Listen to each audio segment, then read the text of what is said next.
بسم اللہ الرحمن الرحیم. جی مولانا صاحب بہت شکریہ آپ کا وقت ہمیں دینے کا. یہ سوالات ہیں کافی سارے, انشاءاللہ لوگوں کو فائدہ ہوگا بڑا اس کے جواب سے آپ سے سن کے. مولانا صاحب پہلا سوال ہے کہ حضرت عیسیٰ علیہ السلام کے بارے میں نا, ان کی واپسی کے بارے میں ہمارے ایک پروفیسر صاحب ہیں, وہ کہتے ہیں کہ حضرت عیسیٰ علیہ السلام کے واپس آنے کا ذکر قرآن میں کیوں نہیں ہے؟ اگر یہ اتنی امپورٹنٹ بات ہے, یقیناً اگر ایسا ہوتا تو قرآن میں ضرور اس کا ذکر ہونا چاہیے تھا. اور ساتھ وہ یہ بھی کہتے ہیں کہ عیسیٰ علیہ السلام جو ہیں وہ نبی ہیں, تو وہ کیوں ایک امتی بن کر آئیں گے, وہ اپنا درجہ کیوں کم کریں گے؟ اور اس کے ساتھ ساتھ وہ ان کا یہ بھی کہنا تھا کہ نا رسول اللہ صلی اللہ علیہ وسلم جب دین مکمل کر کے چلے گئے تو کیوں ہمیں ضرورت ہے حضرت عیسیٰ علیہ السلام کی کہ وہ واپس آئیں, حالانکہ رسول صلی اللہ علیہ وسلم تو نبیوں کے سردار ہیں. تو اس بارے میں آپ ذرا بتائیں. کیا عیسیٰ علیہ السلام کے بارے میں نا جو بات اصولی طور پر ذہن میں رکھنی چاہیے یہ کہ وہ عام انسانوں کی طرح نہیں. ان کے بارے میں نا آدھی سے زیادہ دنیا جو کرسچین کا اعتقاد ہے کہ وہ خدا ہیں, خدا کے بیٹے ہیں. تثلیث کا تیسرا انہیں ثالوث مانتے ہیں, اور اس کے لیے بنیادیں ان کے پاس یہی ہیں کہ وہ بن باپ پیدا ہوئے, زندہ آسمان پر چڑھ گئے. انہوں نے جو معجزات دکھائے, کوڑیوں کو ٹھیک کرنا, مردوں کو زندہ کرنا, یہ ساری چیزیں جو ہے نا خدا کے کام ہیں. یہ تین جو بنیادیں ہیں نا, بن باپ ولادت, آسمان پر جانا, اور یہ معجزات. قرآن پاک جو اللہ کا آخری کلام ہے, شرک کی نفی کے لیے آیا, اس کا یہ کام تھا کہ وہ بجائے اس کے کہ خاموشی اختیار کرے, ان باتوں کی کھلی تردید کرے. اگر یہ باتیں بالکل بے اثر ہیں, مگر اس نے ان کی کھلی تردید نہیں کی. ماننا ہے کہ بن باپ پیدا ہو تو یہ اللہ کی قدرت کا ایک ظہور ہے, اس سے خدا نہیں بن جاتا. اور حوالہ دیا کہ آدم علیہ السلام بھی بن باپ ماں پیدا ہوئے تھے, وہ خدا ہو گئے. اور یہ جو ہے نا کہ آسمان پر چڑھ جانا, یہ بھی کوئی بات نہیں. اللہ تعالیٰ نے ان کی حفاظت کے لیے اگر یہ طریقہ اختیار کیا اور آسمان پر انہیں لے گیا, تو اس سے بھی کوئی آدمی خدا نہیں بنتا. خاص کر کے یہ کرسچین اور یہودی لوگ جو ہے ان کے لیے تو مثال ہے کہ وہ یہ بھی مانتے ہیں کہ ہنوک نبی جو ہے نا ادریس, یہ بھی زندہ اٹھائے گئے اور وہ آسمان پر ہے. یہ بائبل میں تورات میں بھی تھا اور انجیل میں بھی ہے کہ ہنوک بھی ابھی تک زندہ ہے.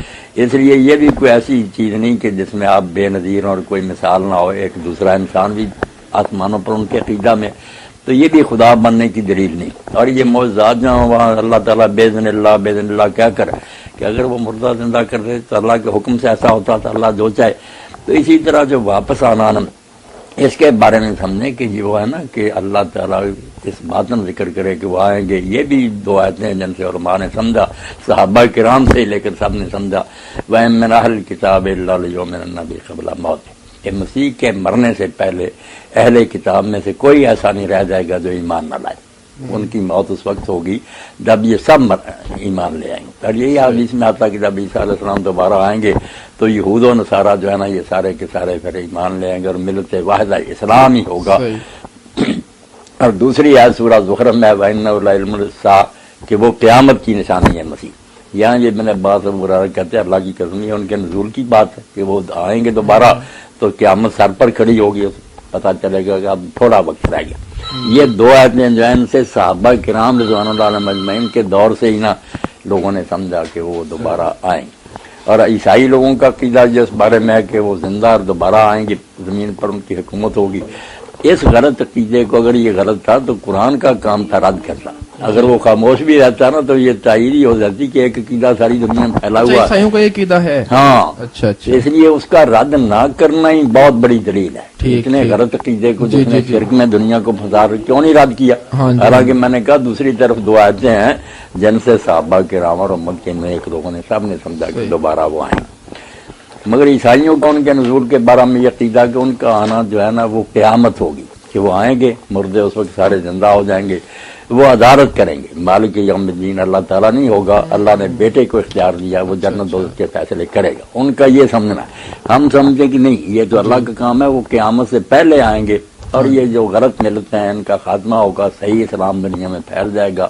اور جو وعدہ لیظہر الدین کلہ, یہ سارے مفسر عالم پھر مانتے ہیں کہ کامل طور پر اس دور میں پورا ہوگا. حضور کے زمانے میں عرب میں اور ارد گرد تھوڑے علاقوں میں، مگر اب بھی کفر بہت باقی ہے، اس وقت تو پھر سب ملتیں ختم ہو جائیں گی، صرف اسلام ہی ہوگا، اور یہ وعدہ کہ اللہ تعالیٰ اپنے نبی کے دین کو سب دینوں پر غالب کرے گی، یہ اس وقت جب مہدی اور عیسیٰ علیہ السلام ظاہر ہوں گے نا، پوری طرح یہ ہو جائے گا۔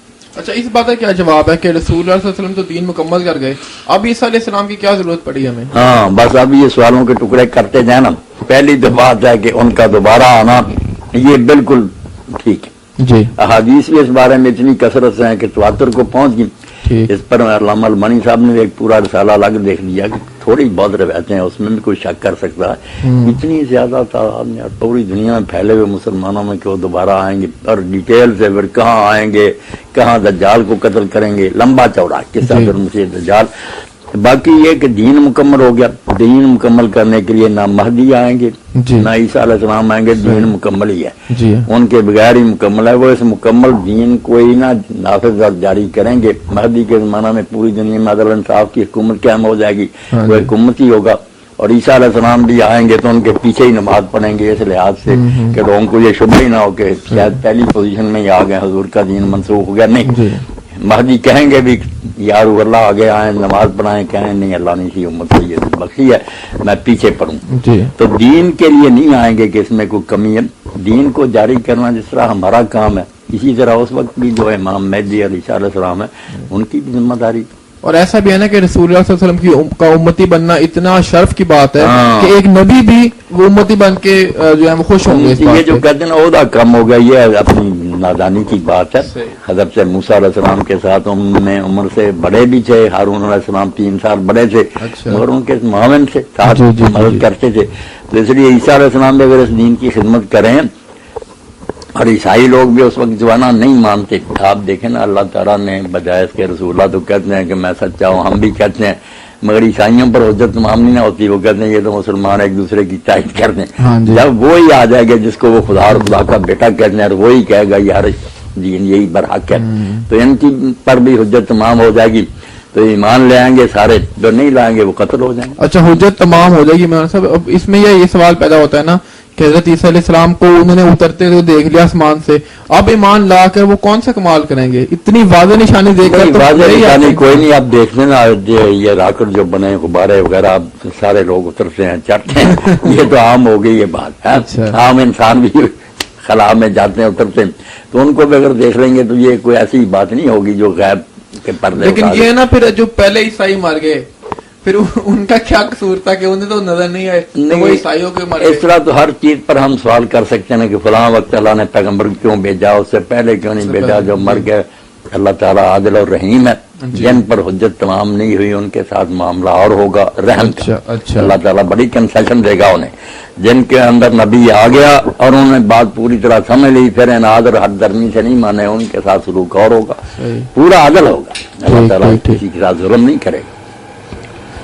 اچھا، اب ایک سوال شیعوں کے بارے میں ہے مولانا صاحب۔ عیسیٰ علیہ السلام کے بارے میں بنیادی بات میں نے کہہ دی نا کہ بجائے اس کے کہ وہ بتائے وہ مر گیا یا اس نے نہیں آنا، اس کا کام تھا کہ اگر وہ چیزیں غلط تھیں جو نصارہ کہتے ہیں اس کی تردید کرتا، اس کا سکون تھی ہے نا بالفرض مانے کہ وہ خاموش ہی رہا، یہ بھی تائید ہے کہ آدھی سے زیادہ دنیا مان رہی کہ وہ بن باپ ہے، آسمان پر ہے، آئے گا، تو قرآن کیا اس نے دین مکمل کیا اگر شرک کا اتنا بڑا گر جو ہے اس کا خاتمہ نہیں کیا۔ اچھا، اب اہل تشیع کے بارے میں ہے کہ آپ بہت دو ٹوک انداز میں یہ بار بار کہتے ہیں کہ وہ بالکل صحیح مسلمان ہیں، تو اب سورہ فتح میں اللہ تعالیٰ نے بیت رضوان والے، پہلے یہاں روک کر وہ آج کی طرف پھر یہ سمجھ لیں کہ یہ جتنے گروہ نا بریلوی حضرات ہیں، شیعہ ہیں، دوسرے وغیرہ قادیانی کے علاوہ، یہ وہی گروہ ہیں جنہیں ہم اہل الاہواء والبدع کہتے ہیں کہ انہوں نے کئی باتیں من گھڑت بنائی ہوئی ہیں، بدعت ہے ان کے اندر، گمراہیاں ہیں، یہ سب کچھ ٹھیک ہے، مگر صرف یہ ہے کہ کافر نہیں۔ کفر جو ہے نا کہ ایک آدمی سمجھے کہ واقعی رسول اللہ نے فرمایا اور مانے کہ ہاں رسول اللہ نے فرمایا مگر میں آپ کو نبی نہیں مانتا، آپ کی بات میرے لیے کیا دلیل ہے، یہ ہے کفر۔ اگر وہ کہتا ہے کہ مجھے اس روایت پر اعتماد نہیں، اس کے راوی کمزور ہے یا اس کا معنی یہ نہیں دوسرا، تو پھر بے شک اس کی تعویل اور شبہ کتنا غلط اور باطل ہونا، وہ کافر نہیں۔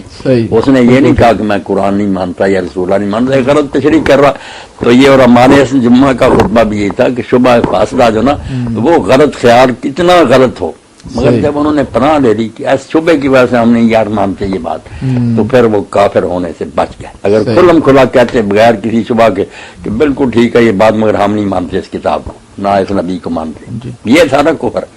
بس میرا کہنا یہی، یہ نہیں کہ یہ لوگ بدعتی نہیں یا ان میں گمراہیاں نہیں، سب کچھ ہیں جی. یہ گمراہ اور ضال فرقوں میں سے ہیں مگر کافر نہیں. کفر نام کی کوئی بات آپ کریں نا بات. یہ سورہ فتح میں اللہ تعالیٰ نے کہا ہے نا کہ جو بیت رضوان والے ان کے بارے میں اللہ تعالیٰ نے فرمایا ہے کہ اللہ ان سے راضی ہو گیا. اب یہ شیعہ جو حضرات ہیں وہ سوچتے ہیں کہ اللہ ان سے راضی نہیں ہوا. ظاہر ہے کہ جب وہ ان کے مخالف ہیں تو ان کا یہی ماننا ہے کہ اللہ ان سے راضی نہیں ہوا. اور ساتھ رسول اللہ صلی اللہ علیہ وسلم نے 10 صحابہ کرام کے نام لے کے کہہ دیے کہ یہ سب ایک بات نہیں نا. پھر لمبا آیت میں جو آیا نا کہ لقد رضی اللہ عنہ المؤمنین اذ یبایعونک تحت الشجرۃ، ہاں جی، ایک تو اس سے ہم جو نکالتے ہیں کہ اللہ قیامت تک لیے ان سے راضی ہو گئے، یہ بھی ہماری طرف سے نا دھاندلی ہے، ایسی بات نہیں. اللہ صرف اس وقت راضی ہوا جب وہ بیعت کر اذ یبایعونک، وہ جو کارنامہ تھا نا کہ بالکل کفار کے گڑھ میں ہتھیار ہے کوئی نہیں، عمرہ کے لیے گئے ہوئے ہیں مگر آپ موت پر بیعت لے رہے ہیں کہ ہم نے خام خواہ تو پیچھے نہیں ہٹنا، مرنا پڑا. تو لوگوں نے جب یہ جرأت دکھائی کہ موت پر بیعت کر لی تو اللہ اس سے راضی ہوا. یہ کہا اذ یبایعونک، جب وہ بیعت کر رہے تھے ان کے اس عمل سے اللہ خوش ہوا. اور ساتھ کا مومنین سے، اس لیے اور ماں خود بھی مانتے سنی کہ اگر ان میں کوئی منافق تھا ججمنٹ کہہ جیسا اس سے راضی نہیں ہوا، مومنوں سے راضی ہوا.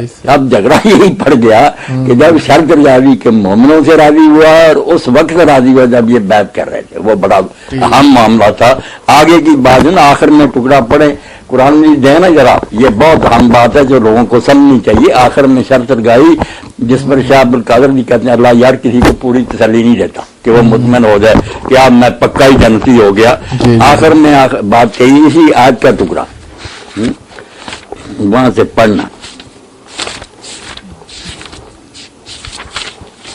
اللہ اکبر. یہ جب ختم ہوتی ہے نا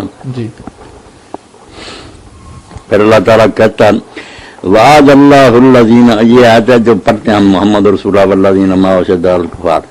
آخر میں وعد اللہ الذین آمنوا وعملوا الصالحات منہم مغفرۃ واجر عظیم، کہ ان میں سے جن کا اوپر ذکر تھا نا اصحاب، ان کا ان میں سے جو ایمان لائے اور نیک کام کیے ان کے لیے اللہ کا وعدہ بخشے. منہم کہہ دیا سارے، پتا چلا کئی ان میں سے نہیں نیک عمل پر رہیں گے، ایمان پر نہیں رہیں گے، وعدہ صرف ان سے. اب کس پر یہ قیامت کے دن پورا اترتا یہ غیب کہہ نہیں سکتے.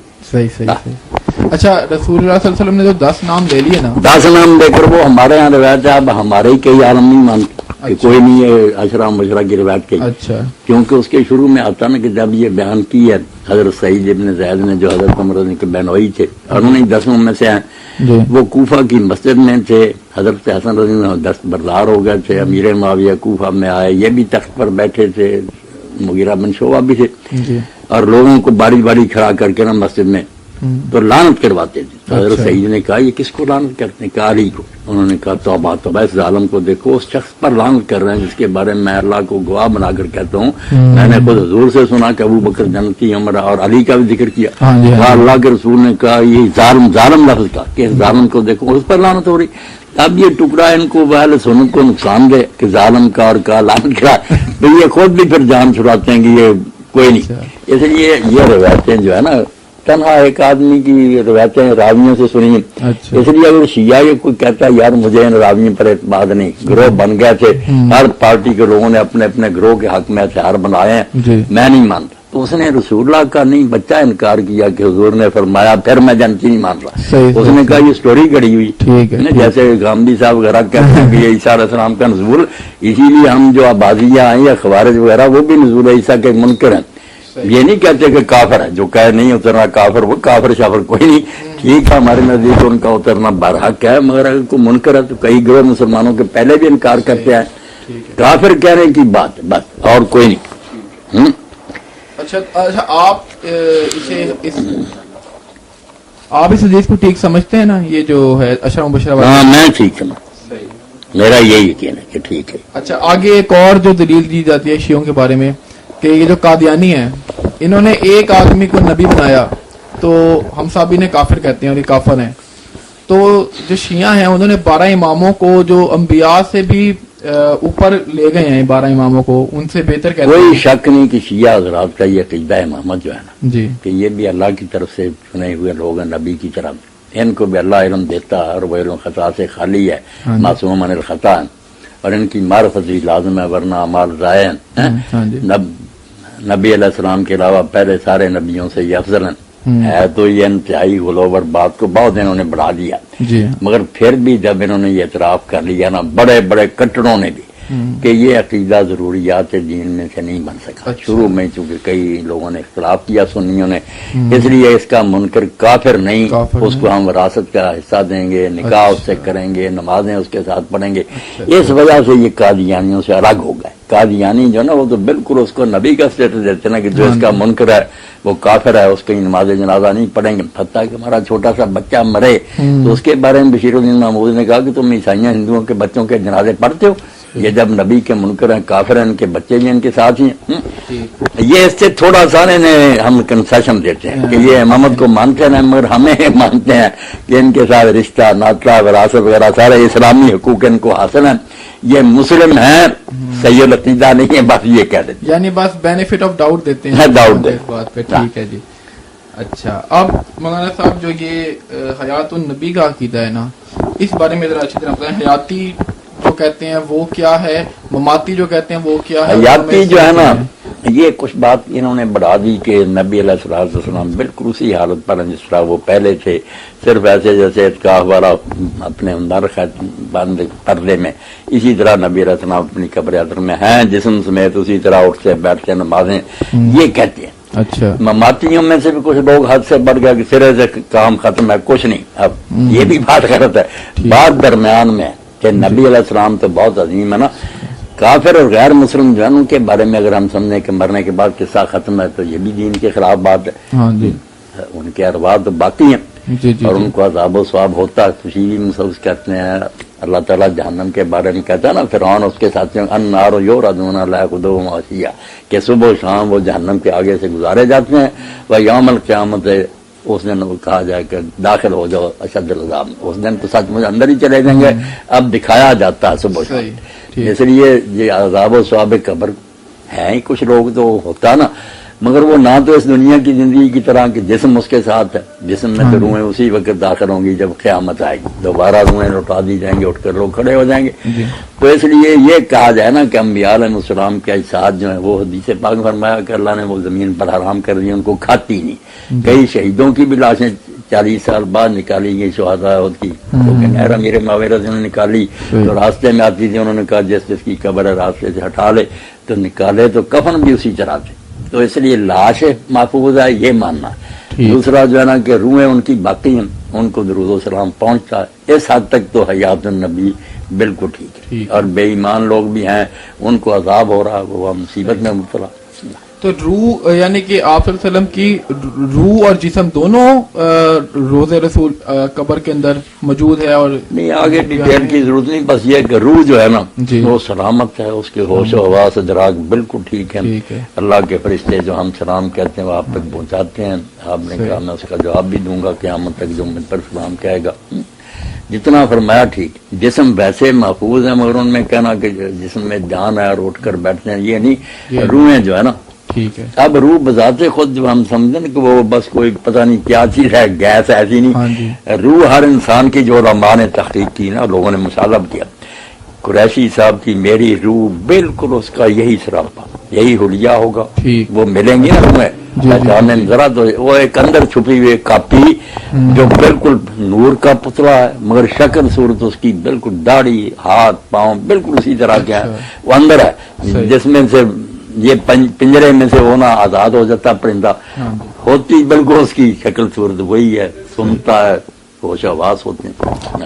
اچھا، یہ جو عقیدہ ہے یہ صحیح عقیدہ اس حیات النبی کے بارے میں رکھنا یہ کتنا ضروری ہے؟ نہیں ضروری کوئی ضروری اگر یہ مانتا نا آدمی کے فوت ہونے کے بعد روحیں باقی ہیں جی ان کو عذاب و ثواب ہوتا ہے، بس اتنا کافی ہے، لمبی ڈیٹیلیں اگر تم نہیں مانتا، یعنی اگر کسی غلط عقیدہ ہے بھی تو وہ قابل کافی ہے، یہ کوئی بات نہیں کہ وہ اسلام سے خارج ہے۔ اچھا، ویسے اس کا تعلق کیا علم کلام سے ہے یا کیا ہے؟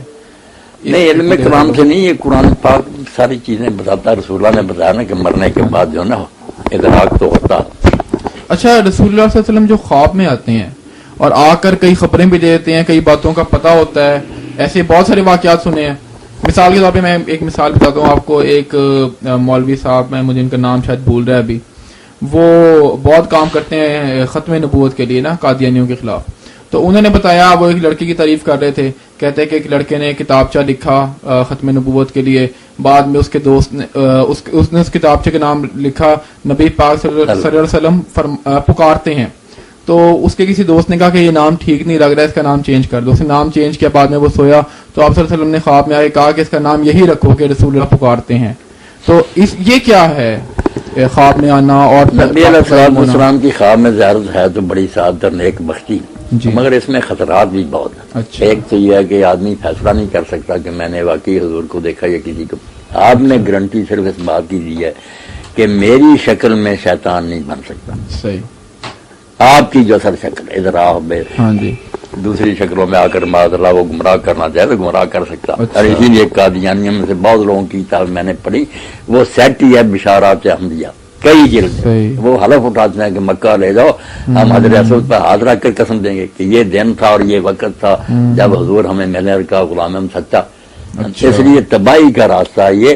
صحابہ کرام بھی جب ان سے کوئی کہتا تھا نا میں نے حضور کو دیکھا تو وہ شکل پوچھتے تھے, اگر بتاتا تھا خود اگر صحیح ہوتا تو کہتے تو نے دیکھا ورنہ پتہ نہیں کیا. یہ بہت خطرے کی, یعنی ہم تو فیصلہ کر ہی نہیں سکتے. صورتی جب اس شکل میں دیکھے جو آپ کی اثر تھی, پھر شیطان وہ شکل نہیں. اب ان بدبختوں کا کیا ہوگا جنہوں نے یہی بات میں نے کہا کہ بہت خطرے کی بات. اور یہ بات بھی طے شدہ کہ خواب میں آپ کچھ بھی کہیں نا اس پر عمل نہیں آدمی کر سکتا جب تک جو دنیا میں رہتے ہو آپ دیکھیں نا قرآن و سنت, اس سے اس کو ٹیلی نہ کر لیا جائے کہ بات اس سے ملتی ہے یا اس کے بالکل خلاف. اچھا صحیح ہونے کا چانس تو ہے نا اس بات کا. تو مطلب آپ صلی اللہ علیہ وسلم کو آپ کو اصل شکل میں دیکھے تو بہت ہے اس کے آدمی کے ایمان کی محبت کی علم ہوتا ہے باتوں کا. کون سی؟ ابھی بھی جو خواب دیکھتے ہیں وہ بتاتے ہیں کہ ہم نے فلاں کام کیا, رسول اللہ صلی اللہ علیہ وسلم نے آ کے اس کا مشورہ دیا کہ یوں کر لو. اس کا مطلب ہے کہ اس میں درست ہونے کا چانس بھی موجود ہے. اگر درست ہے تو اس کا مطلب ہے کہ یہ مان لیا تھا کہ آپ صلی اللہ علیہ وسلم کو باتوں کا پتہ ہوتا ہے جو کچھ دنیا میں ہو رہا ہے, اور وہ آ کے لمبی چوڑی باتوں میں پھنسنے کی ضرورت نہیں. آپ اس کو اس طرح حل کریں کہ کئی مرتبہ خواب میں آپ ایسے بندوں سے بھی ملتے ہیں جو زندہ ہیں, آپ کے دوست یا گرشتے. اب ان سے صبح آپ پوچھیں کہ آپ آئے تھے, یہ باتیں ہوئی ہیں, اگر تو وہ کہیں ہاں ہمیں پتا ہم آئے تھے تو پھر سمجھ لیں کہ حضور بھی خود آتے ہیں.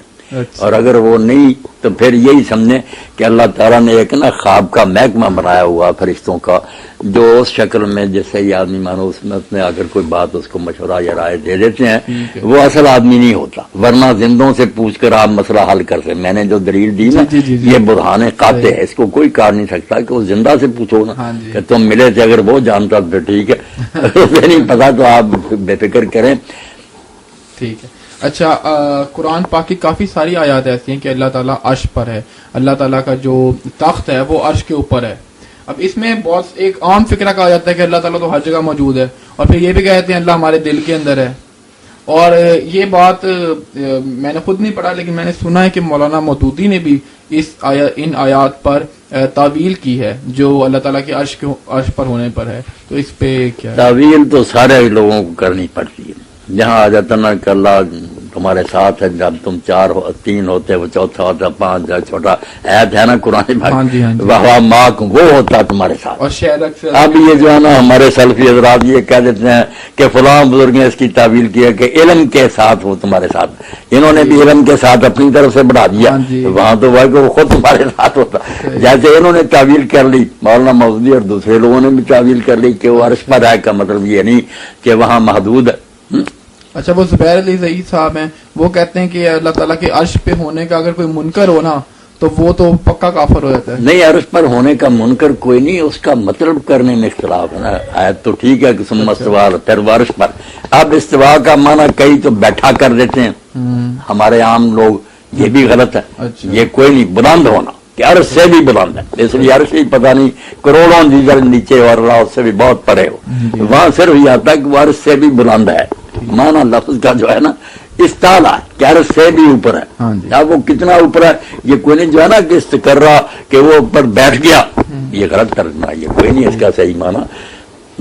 اچھا ایک سوال جو اب جو ہے نا اس کے بارے میں بات سمجھنے کی، جی ٹھیک ہے اللہ تعالیٰ کا عرش ہے، اس پر وہ جس طرح بھی ہے بلند ہے، مگر جو غرض ہے نا اللہ تعالیٰ کے بیان کرنے کی وہ یہ نہیں کہ ہمیں یہ بتایا جائے کہ کوئی عرش ہے وہاں اللہ ہے، وہ صرف یہ ہے کہ اللہ تعالیٰ نے دنیا بنا کر اس کا انتظام دوسروں کے حوالے نہیں کیا. جو شرک کرنے والے لوگ کہتے ہیں نا بنایا اللہ نے ہے مگر چلا آپ دوسرے رہیں، اس نے ان کو دے دیا، اللہ نے اس کا رد کیا. جہاں جہاں یہ آتا ہے پہلے زمین و آسمان کا بنانا، جی پھر آتا کہ پھر وہ تخت پر بیٹھا ہی اگر ترجمہ کر دیں جی تو تخت پر بیٹھا. تخت پر بیٹھنا علامت تھی کہ بادشاہ کا تخت ہوتا تھا، اس پر بیٹھتا، جس کے پاس تخت ہوتا تھا وہ حکمران ہوتا تھا. صحیح. اس لیے مراد یہ ہے کہ بنانے کے بعد اس کا انتظام اور اس کی جو ہے نا حکومت وہ بھی اس کے اپنے ہاتھ میں ہے. اللہ له الخلق والامر، سن لو اسی نے دنیا بنائی ہے، اسی کا حکم چل رہا ہے. یعنی مقصد یہ ہے.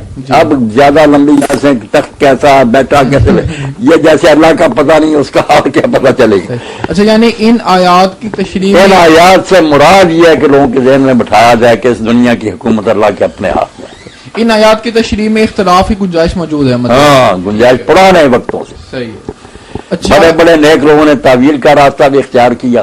انہوں نے عربی زبان سے حوالے دیے کہ یہ دیکھ لو اقتدار کا یہ سمبل ہے، حکومت جس کے ہاتھ میں اسی کا دیں اس کے تخت اس کے قبضہ میں. ہاں جی ہاں جی دونوں گروہ ٹھیک ہی ٹھیک ہیں، مومن ہی مومن. صحیح. اچھا کہتے ہیں اب یہ قرآن پاک میں ہے نا آیت کہ اللہ نے 6 دن میں زمین اور آسمان بنائے. بالکل 6 دن. اب 6 دن کا فیصلہ کرنے میں شروع سے رائے مختلف ہوگی کہ وہ 6 دن یہی ہیں جو کچھ لوگوں نے کہا اس وقت تو سورج چاند ہی نہیں تھے جس وقت یہ بات ہے، یہ دن کہاں سے ہونے سے. اس نے کہا نہیں بعد میں تو آخر بنے نا جتنا ٹائم ان میں 6 دنوں میں وہ اس لحاظ سے 6 دن کہہ دیا گیا. کچھ نے کہا نہیں 1000 سال جو 50,000 سال اللہ نے کہا میرا دن وہ ہے، وہ دور کے معنی میں لے لیتے. میرا سوال اس میں یہ ہے کہ یہ شاید ایک انوکھا صحیح سوال ہے پوچھا کہ اللہ تعالیٰ اب مجھے اللہ تعالیٰ کو 6 دن کیا کہیں گے کہ لگ گئے؟ نہیں لگ گیا کفر ہے نا. نہیں آپ 6 دن میں بنائے اس سے کیا مراد؟ یہ تو ہر معاملے میں آپ سوال کر سکتے ہیں کہ بیج کو درخت بنے میں اتنا عرصہ لگتا ہے، یہ اللہ تعالیٰ ایک دن میں کیوں نہیں درخت اس کو پورا بنا دیتا. بچہ جو ہے نا 9 مہینے میں وہ پیٹ میں ایک قطرہ جو ہے پھر انسان بنتا ہے. یہ تو ہر جگہ بحث چلتی رہے گی. ایک چھوٹا سا پتھر ہے اس کو ہیرا بننے میں سالوں لگ جاتے ہیں، تو کوئی بات نہیں. اللہ تعالیٰ نے اپنی حکمت اور بات ہے، قدرت اور بات. جی صحیح. قادر مطلق تو ہے کہ لمحے میں سب کچھ کر دے، مگر اس نے حکمت سے نا آپ ہی ضابطے بنائے کہ یہ چیز اتنے عرصہ میں تیار ہوگی. یہ ہر معاملے میں آپ دیکھ رہے کہ تدریج آہستہ آہستہ کوئی چیز کمال کو پہنچی. بس چلیں سوال تھوڑا عجیب سا تھا بس میرے ذہن میں آ گیا. نہیں کر لیں میں نے موقع دینا آپ کو، آپ اتنی دور سے آئے کوئی بات نہیں. اچھا یہ توصیف الرحمان صاحب جو ہیں سعودی عرب والے، اللہ انہیں بھی خوش رکھے، مہربانی فرمائے.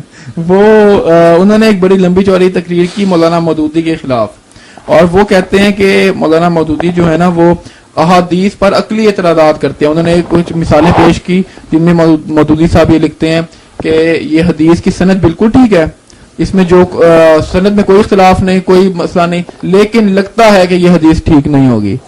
تو اس کا آپ کیونکہ مودودی صاحب کے بڑے مودودی صاحب کا میں مدعا ہوں توصیف الرحمان صاحب کے سب دین کے خادموں کا میں خادم، مگر یہ سمجھنا چاہیے کہ یہ پہلے بھی بڑے بڑے علماء جو ہے نا لکھ کے آئے کہ اگر کوئی حدیث جو ہے نا قرآن سے ٹکراتی ہو یا عقل عامہ کے خلاف ہو یا وہ ایسے مشاہدے کے خلاف ہو تو باطل ہی باطل ہے. اس کی سند کو کیا دیکھیں. ایک سند ہے نا اس روایت کی، اس پر ابن قیم لکھتے ہیں کہ اگر آسمان کے سورج جیسی بھی ہوتی کہ جس نے عشق کیا مگر پاک دامن مرا اسی حال میں تو شہید ہے. اب کچھ لوگ اس کو بھی کہتے ہیں صحیح، مگر وہ ابن قیم کہتے ہیں یار یہ آسمان کے سورج جیسا بھی ہوتی سند تو ماننے کی بات ہے کہ حضور عشق کی باتیں کہتے ہیں. آپ کی زبان سے تو عشق کبھی نکلا ہی نہیں انہوں نے. تو یہ کوئی عجیب بات نہیں کہ ایک بات جو بالکل شان نبوت کے خلاف نظر آئے اس کو رد کر دیا جائے عقل کی وجہ سے. عقل صحیح جو ہے یہ نہیں کہ ہر آدمی کا مجھے سمجھ نہیں آتی میں رد کر دوں. پوری طرح دنیا کا عقل مند کہ یار یہ سیٹ نہیں ہوتی بات، پھر ماننا ہی پڑے گا کہ نبی علیہ السلام ایسی بات نہیں کہہ سکتے. اچھا ایک حدیث یہ بھی ہے، سند تو یہ ہے نا کہ راوی ٹھیک ہے مگر راویوں کو غلط فہمی نہیں ہو سکتی. اب ایک پورا رسالہ جو پڑھنا چاہیے سیرت سے عائشہ رضی اللہ تعالیٰ عنہ کے ساتھ سید سلیمان ندوی رحمۃ اللہ نے لگا دیا، علامہ زرکشی کا بہت پیارا وہ چیپٹر وائز ہے کہ اما عائشہ نے جو صحابہ کی غلطیاں درست کی نا، کہا کہ اللہ اس پر رحم کرے، حضور نے بات اس رنگ میں کی تھی. اب وہ سندیں صحیح ہیں، صحابی بھی سچا، مگر بات جو ہے نا ہوگی اور طرح پہنچانے میں. جیسے وہ کہتے ہیں کہ حضرت عمر رضی اللہ عنہ ان کے بیٹے کہتے ہیں کہ میت جو ہے نا اس کو عذاب ہوتا ہے گھر والوں کے رونے سے. تو انہوں نے کہا قرآن کہتا ہے کوئی کسی کا بوجھ نہیں اٹھائے گا، اس لیے گھر والے روتے ہیں تو وہ بھگتے پھریں گے، میت کو عذاب کیوں ہوتا؟ تو لوگوں نے کہا پھر وہ جھوٹے، انہوں نے کہا توبہ توبہ، وہ اللہ ان دونوں پر رحم کرے، سچے ہیں. بات یہ تھی کہ یہودیہ عورت مر گئی تھی، اس کو اپنے عملوں کی وجہ سے عذاب ہو رہا تھا، یہ ادھر رو رہے تھے. تو حضور نے کہا یہ ادھر رو رہے ہیں اپنی مصیبت کو پھنسے ہوئے ہیں، وہ ادھر عذاب اس کو ہو رہا.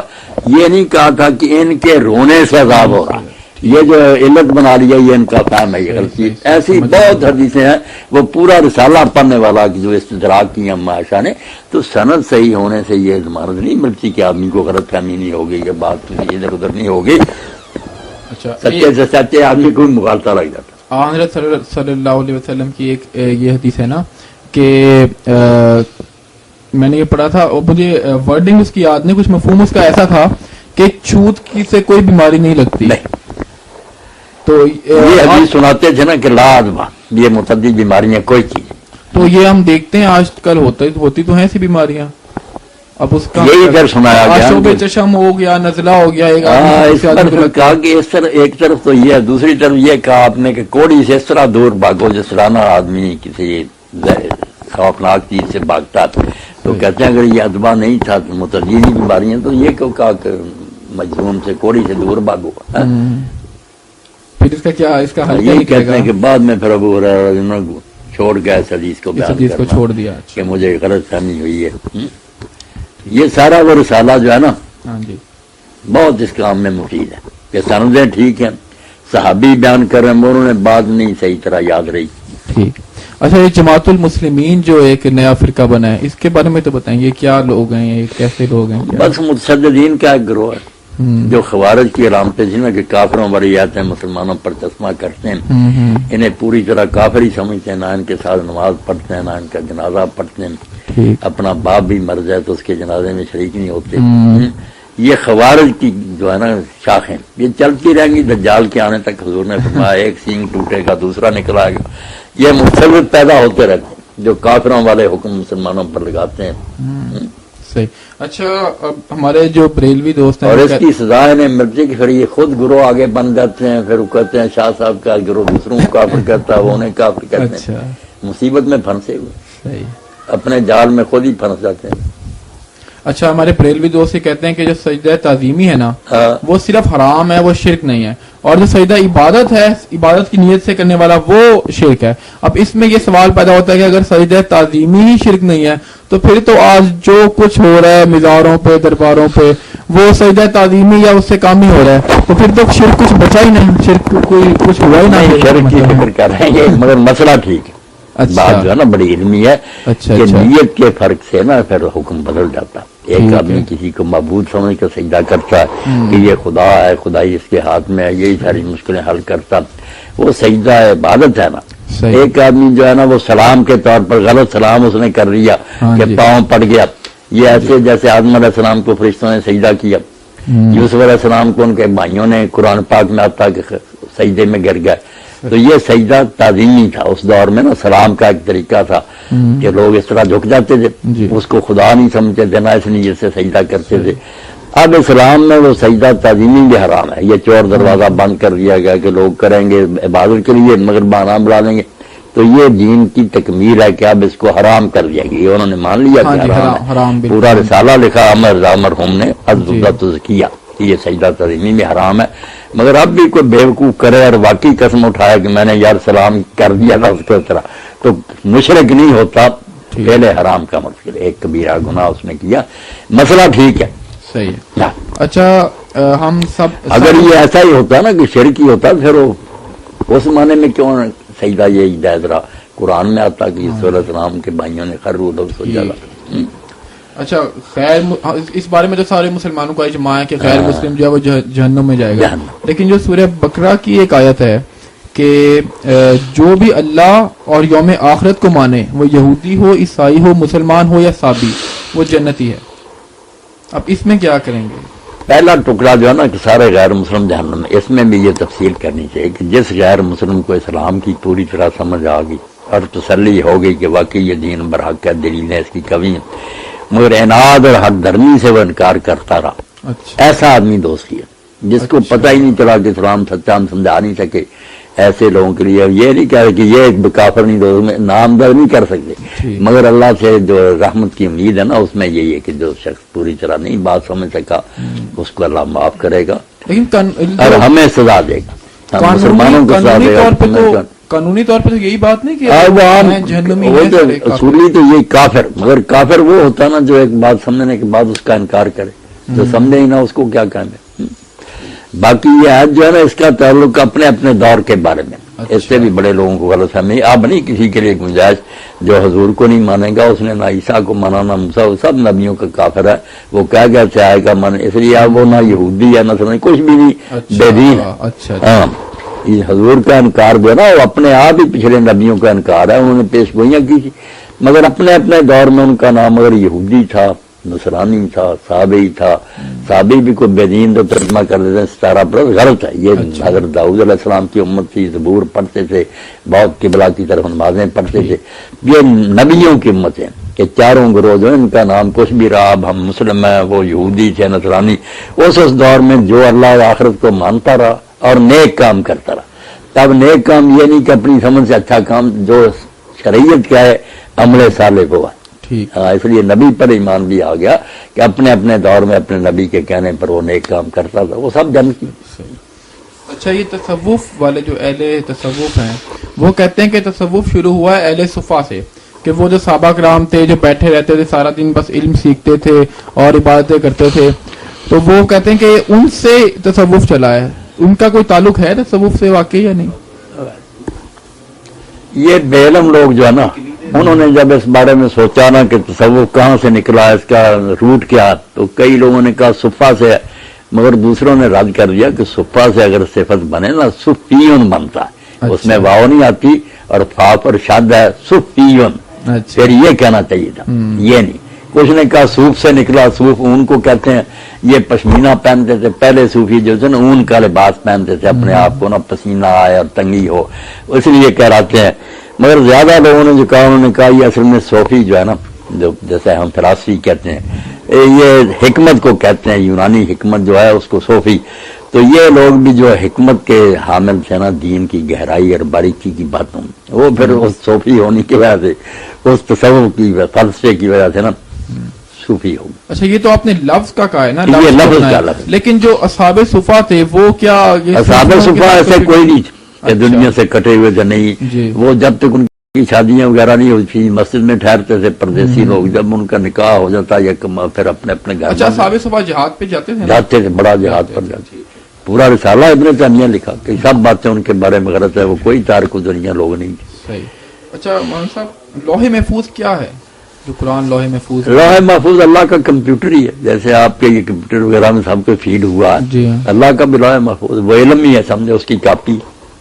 جو کچھ ہونا ہے وہ سارا کچھ لوح محفوظ میں لکھا ہوا ہے. اچھا قرآن اللہ کے علم کا دوسرا نام لوح محفوظ سمجھو. ٹھیک ہے. اس کے پاس شیاطین وغیرہ نہیں جا سکتے. وہ ایسے مقام پر ہے کہ محافظ فرشتے یشہد المقربون، مقرر فرشتے اس کے نگران ہیں.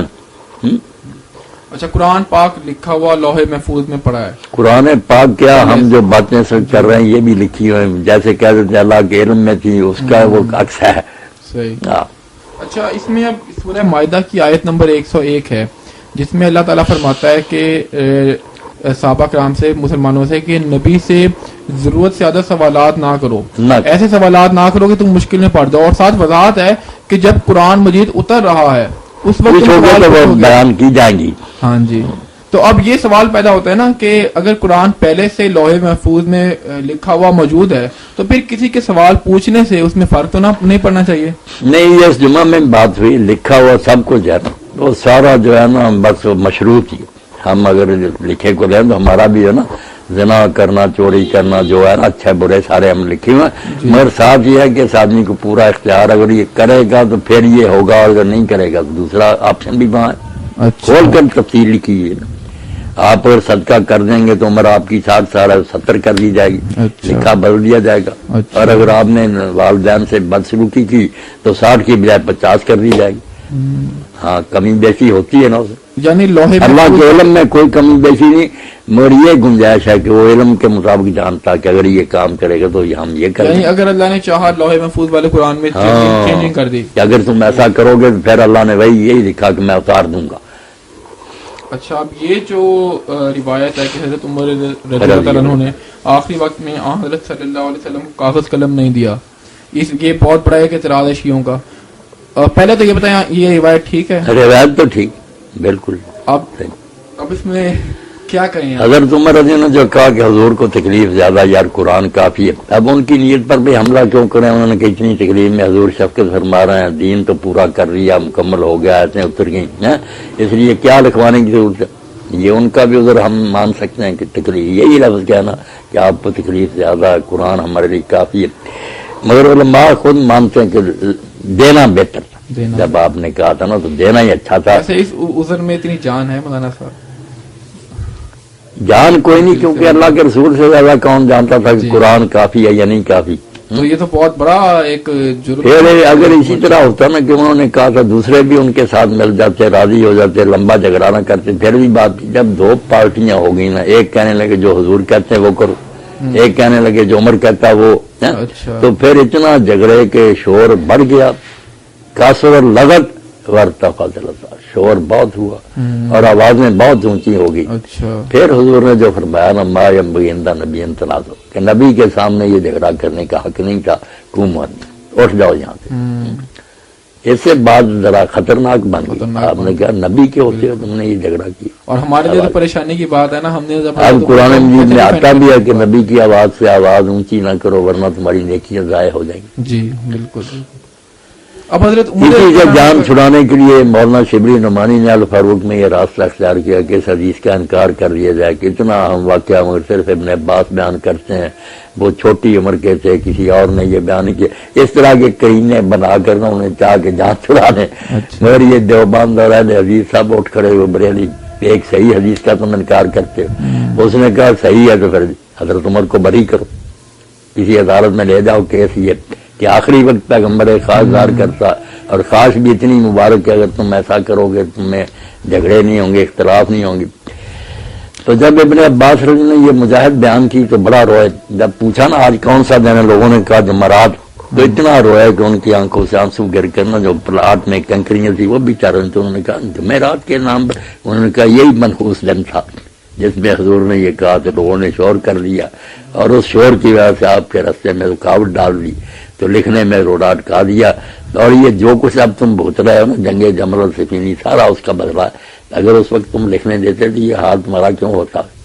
اب ہم کیا کریں؟ ہم کچھ نہیں کر سکتے، بھائی یہی کہیں گے کہ اللہ کو جو منظور تھا ہو گیا، کام برا ہوا، یہ کہنا چاہیے، یہ نہیں کہنا چاہیے۔ اگر ہم کہنا کہ حضور غلط کہہ رہے تھے لکھوانے کا رضا، آپ جھوٹے تھے، عمر سچا تھا، تو پھر یہ تو نبی پاک کے خلاف نہیں کہیں گے، آپ کا ارادہ ٹھیک تھا، مگر بات ہماری بدقسمتی کیا ہے، کئی چیزیں جن کی وجہ سے برکت سے رہ گیا۔ علامہ جو ہے نا شاطبی بہت عالم ہے، الموافقات لکھی 4 جلدوں میں اصول دین پر، تو اس میں ایک فصل لکھی کہ استاد کی بے ادبی سے آدمی بہت چیزوں سے محروم رہ جاتا ہے۔ اس میں کہا کہ موسیٰ علیہ السلام کے بارے میں حضور نے فرمایا کہ اللہ موسیٰ پر رحم کرے، اگر وہ تھوڑا صبر اور کرتا خضر کے ساتھ تو کئی اور راز ہمیں معلوم ہوتے، مگر اسے صبر نہ ہوتا۔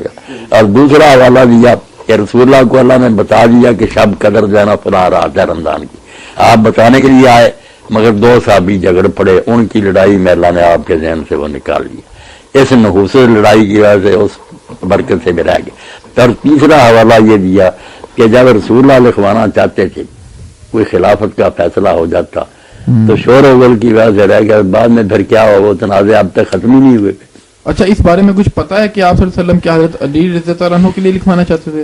ہمارے پاس جو ریکارڈ میں اس سے تو پتا چلتا ہے کہ آپ حضرت ابوبکر کا لکھنا چاہتے ہیں، کیونکہ آپ نے انہی حدیثوں میں آتا۔ میں اسی لیے کہتا ہوں کہ اگر لکھوانے کی باتوں کو مانتے ہو سیاح حضرات، تو وہ بھی اسی دور کی ہیں کہ آپ نے لکھوانے کے لیے کہا کہ ابو بکر کو بلاؤ تاکہ میں اس کے لیے لکھ دوں. بعد میں کوئی تمنا کرنے والا تمنا نہ کرے اور نہ کوئی جھگڑا کرنے والا. پھر بعد میں کہا نہیں، اللہ اور مومنوں کو ابو بکر کے خلاف پسند ہی کوئی نہیں آئے گا، یا ویسے ہی آتا ہی ہونا، رہنے دو لکھنے. یہ لکھنے کی بات آتی ہے نا اسی بیماری کے بارے میں. اچھا، یہ ساتھ ہے حضرت بالکل حضرت ابو بکر کے بارے میں، یہ اسی صحیح بخاری مسلم سب کتابوں میں آتا. اچھا، آپ کے بارے میں یہ ایک بڑی کنفیوژن ہے نا کہ ایک اہل سنت کا عقیدہ یہی سمجھا جاتا ہے کہ حضرت ابو بکر صدیق جو ہیں وہ سب سے زیادہ افضل ہیں. اب آپ یہ بتا رہے ہیں کہ آپ حضرت علی کو زیادہ افضل سمجھتے ہیں. یہ میرے بچے آپ سمجھ رہے ہیں، یہ تفضیل کا مسئلہ جو ہے نا کہ فلاں افضل ہے فلاں افضل، یہ اس کی کوئی بنیاد نہیں، نہ یہ کہ دین کا مسئلہ ہے. آخرت میں کون جا کر سب سے اعلیٰ درجہ پائے گا یہ اللہ جانتا. دنیا میں جن کے ہاتھوں سے دین کے کام ہوئے نا، جن کے دور میں یہ اللہ کی پسند ہے، وہ ابو بکر اور عمر ہے. شیخین کے دور میں اسلام کو جو غلبہ ملا نا اور دنیا میں نیکیاں پھیلیں، وہ بعد کی حکومتیں فتنہ کا شکار ہو گئیں. بندے وہ بھی کم نہیں تھے حضرت عثمان اور علی، مگر ہماری بدقسمتی سمجھے کہ آپس میں لڑائیاں شروع ہو گئیں. اتنا نہیں پھر دین کا کام ہو سکا جتنا شیخین کے زمانے میں. اس لیے کار نبوت سر انجام دینے میں تو یہ دونوں ان کا دور بہت اعلیٰ ہے. باقی اللہ کے ہاں کون افسر ہے کون ہے، اس میں ہم کیا پڑھیں، نہ یہ کوئی فائدے کی بات. سب کا ادب کریں گے. ان کی حکومتیں جس وقت بنی ہیں امت نے انہیں چنا. یہاں ایک روایت جو حضرت ابن مسعود سے نا اور ہمارے یہ ساتھی بریلوی حضرات پیش کر دیتے ہیں بدعت کے بارے میں، کہ انہوں نے کہا جس کو مسلمان اچھا سمجھنا کام کو مارا المسلمون حسن فعند اللہ حسن. اس کو کہتے ہیں کہ مسلمانوں نے اب یہ پسند کر لیا، سارے لائٹیں کرتے ہیں پرانے، اس طرح ساری بدعتوں کے بارے میں. تو حالانکہ یہ بات انہوں نے جمہوریت کے بارے میں کہی. یہ جو نا دعویٰ وغیرہ بھی بعض آ جائیں، جمہوریت کو کفر کو نہ کہے. انہوں نے کہا جس چیز کو مسلمان پسند کر لیتے ہیں سب کے سب، وہ اللہ کو بھی پسند ہے، جس کو وہ برا. اور مثال دی کہ مسلمانوں نے ابو بکر کو پسند کیا خلیفہ، تو اللہ یہاں خلافت کا آگے حوالہ ہے. تو پتہ چلا کہ جس کو امت چنے صحیح مومن مسلمان لوگ، وہ ٹھیک ہے اللہ کے نبی صحیح خلیفہ. اچھا، آپ نے ایک بار کہا تھا کہ کلمہ طیبہ جو ہے لا الہ الا اللہ محمد رسول اللہ، یہ نہ قرآن میں اکٹھا آیا نہ حدیث میں آیا، تو یہ کب اکٹھا کیا گیا؟ اس میں بیٹا کوئی شک نہیں، لا الہ الا اللہ بھی دین ہے، محمد رسول اللہ بھی دین ہے. دونوں کی گواہی دیتے ہیں تو مسلمان ہوتے ہیں. قرآن حدیث میں سب یہ بڑے ہیں دونوں. مگر اس طرح جو کلمہ طیبہ نا کہ ملا کر لا الہ الا اللہ محمد رسول اللہ، نہ کسی آیت میں نہ کسی حدیث میں.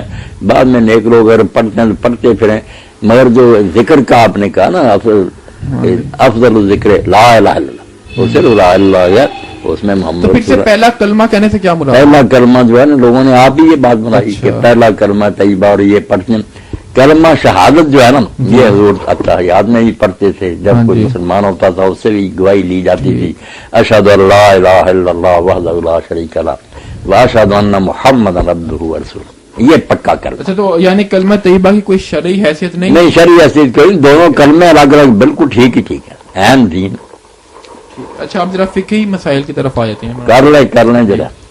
پانچ جماعت نماز ہو رہی ہو، اس میں اگر ہم دوسری رکعت میں پہنچیں تو جب پہلی رکعت امام کی دوسری ہوگی ہماری پہلی ہوگی، آپ کی پہلی کھڑے ہوں گے تو رفع یدین کریں گے. ہاں، جو تیسری رکعت میں کیا جاتا نا، ہاں جی، ہے تو ایسا ہی ہمیشہ نہیں، حضور نے کیا کبھی کیا، اسی لیے زیادہ حدیثوں میں اس کا ذکر نہیں آتا. کسی میں آتا کہ آپ نے اس وقت بھی کیا تو اس وقت کریں گے.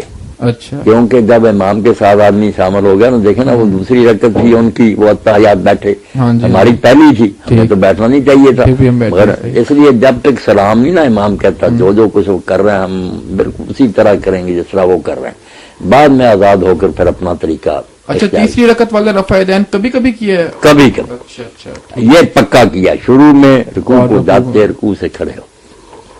اچھا، اس میں پھر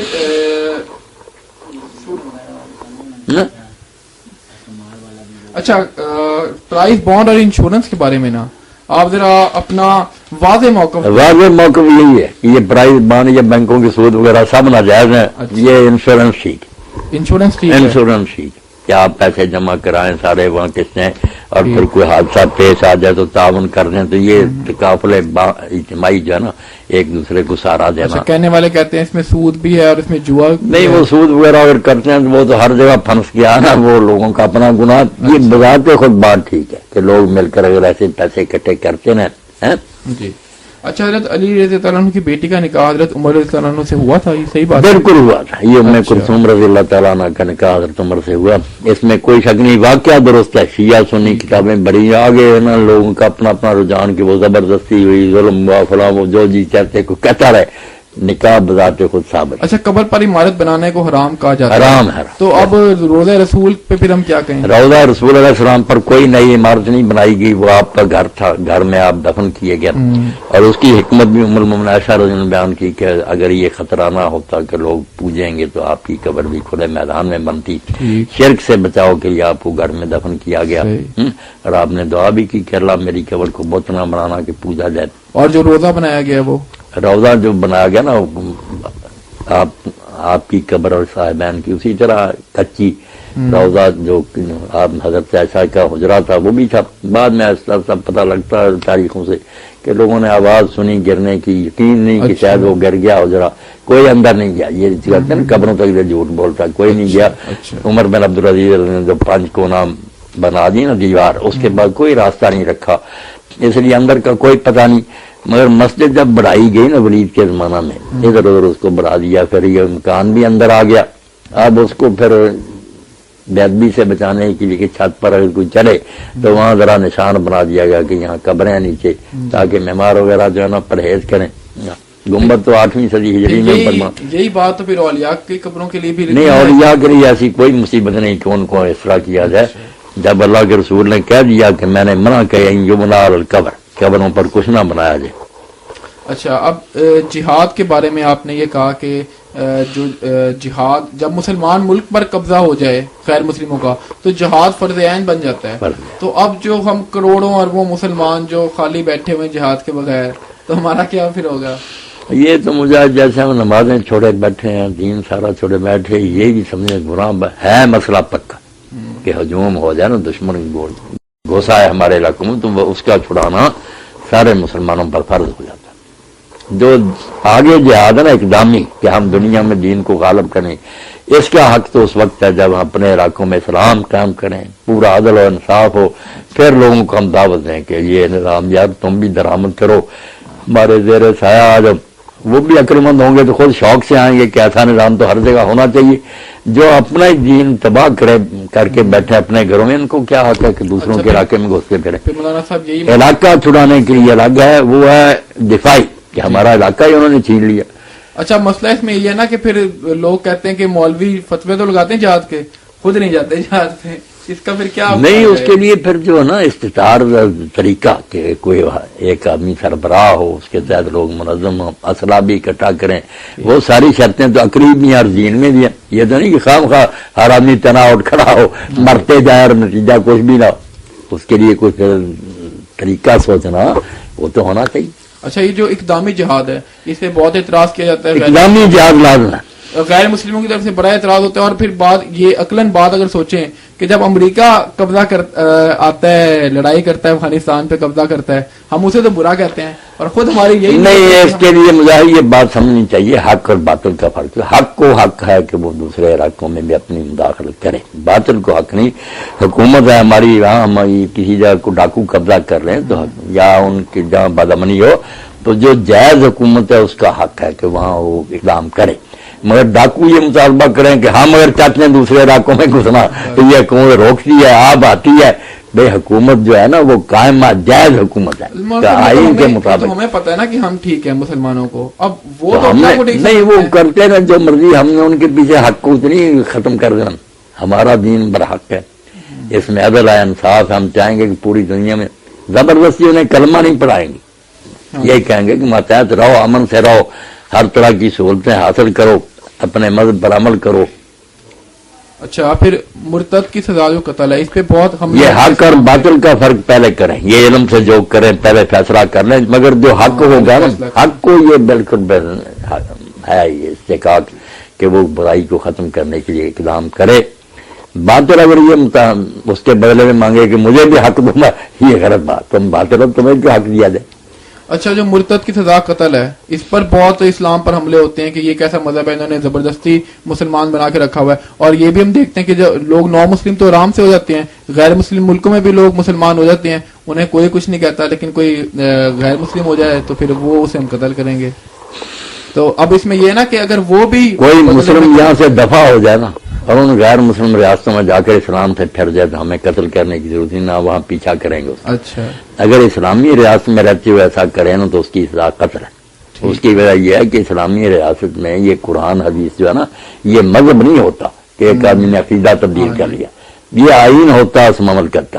ایسے یہ وہ کہے نا کہ میں اب اس کو نہیں مانتا تو سادہ لفظوں میں یہ سمجھیں کہ اس نے ملک کے آئین کے خلاف بغاوت کا اعلان کر لیا. بغاوت کی حساب ساری دنیا میں قتل ہے کیونکہ ان کا مذہب الگ ہے، چرچ اور اسٹیٹ الگ ہے، اس لیے وہاں یہ قتل مرتد نہیں ہوتا، ورنہ ریاست کا باغی وہاں بھی ہو جائے قتل ہی ہے اس کی. اچھا جہاد کے علاوہ جو دوسرا بڑا یہ سمجھنا اسلامی حکومت جہاں وہ آئین قرآن و سنت ہوگا نا وہاں اگر وہ اعلان کرے گا میں اب اس کو اپنا آئین نہیں مانتا تو وہ مرتد پھر باغی ہوگا اور کیا ہوگا. ٹھیک. اچھا جو سب دوسرا بڑا اعتراض اسلام پہ کیا جاتا ہے نا حملہ، وہ یہ کہ حضرت عائشہ کا جو نکاح ہے، اللہ تعالیٰ. اب اس میں ایک تو یہ کہ غیر مسلم تو جو اعتراض کرتے ہیں تو کرتے ہیں. اب جب ہم نئی خبریں سنتے ہیں کہ کسی گاؤں میں کسی پنچایت نے جناب 40 سال کے آدمی کا نکاح جو ہے وہ 9 سال 10 سال کی بچی سے کر دیا، یہاں پہ سارے ہم لوگ یہی کہہ رہے ہوتے ہیں کہ یہ جہالت ہے، یہ غلط کیا ہے، تعلیم کی کمی ہے. ہمارے ہاں جو یہ نکاح وغیرہ ہوتے ہیں یہ ظلم ہی ہوتے ہیں، ہم لوگ اپنے بنی وغیرہ کرتے ہیں تو یہ ٹھیک ہے. رسول اللہ کے نکاح جو ہے نا انہیں اس طرح نہیں سمجھنا چاہیے جیسے ہم عام لوگوں کے نکاح کو سمجھ. آپ کے سارے نکاح اگر پڑھیں گے نا آپ وہی کے ذریعے ہوئے، اللہ تعالیٰ نے خود وہ چناؤ کیے اور کئی عمر کی عورتیں، کوئی بوڑھی کوئی جوان کوئی بچی سب آپ کو دی ہیں تاکہ آپ کے گھر میں یہ سارے نمونے قائم ہوں. رما عائشہ کے بارے میں تو اگر آپ ان کے سوانے پڑھیں پتہ چلتا ہے کہ جو ذہانت اور علم اللہ نے انہیں دیا تو وہ اس قابل تھی کہ حضور کی گود میں پڑھیں، بیوی تو رہ گئی، بچی کی طرح آپ انہیں پالیں، دین سکھائیں. اور جتنا دین امت نے ان سے مجاہد سیکھا کسی مرد سے بھی نہیں سیکھا. اچھا اب اگر بہت دین انہوں نے سیکھا اور مسجد نبوی میں یہ قرآن والے بیٹھے ہیں، پھر حدیث والے پردے کے پیچھے سب کو پڑھا رہی ہیں، شاعری تک اور نصب عرب کا. تو یہ تو اللہ تعالیٰ کو چھوٹی عمر میں انہیں آپ کے گھر میں نہ لاتا تو امت بہت علم سے محروم رہ جاتی. یہ شہوت کے نقطہ نظر سے جو سوچتے رہتے ہیں انہیں نہیں سمجھ آ سکتے. ٹھیک. اچھا آج اگر بامی رضامندی کے ساتھ کسی اتنی عمر کی بچی کی شادی کر لی جائے تو ٹھیک ہو جائز ہے. ٹھیک ہے. کئی مرتبہ ایسا ہی ہوتا ہے کہ ایک آدمی بیمار ہے، وہ سب میں یار قریب المرگ میری بچی کو کون بعد میں کرے گا، اس کا وہ آدمی کر جاتا ہے مناسب سمجھ کر تو کیا اعتراض ہے. اچھا مولانا صاحب میں ہونا چاہیے. جو لوگ اب آج کے زمانے میں جو غلط لوگ ہیں انہیں غلط تو کہنا ہمارا فرض بنتا ہے. اب مسئلہ یہ ہے کہ آپ نے تقریر کی ہوئی ہے ضمیر اختر نقوی کے ساتھ جو شیعہ ذاکر ہے، ٹھیک ہے، ضمیر اختر نقوی، تو اب اس نے باتیں کی ہوئی ہیں پکا وہ جس طرح کھلم کھلا غالی. آپ اس کا کیا کر رہے ہیں؟ نہیں میں نے اس کو کیا کہا، کوئی میں نے اس کی چائز نہیں کی، نہ اس کے حق میں کوئی بات کی. آپ نے تقریر کے شروع میرے دوست وکیل انہوں نے انہیں بلایا تھا، مجھے بھی کہا کہ آپ نے بھی آنا، بڑی محبت ہے انہیں نظیم شبلی سے مجھے، تو لے گئے.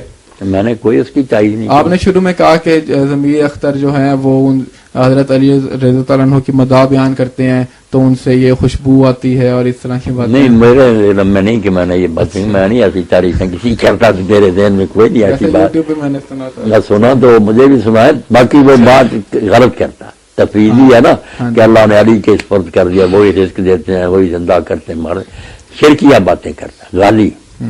اچھا 73 فرقوں والی حدیث ٹھیک ہے؟ 73 والی ٹھیک ہے مگر ہے مسلم.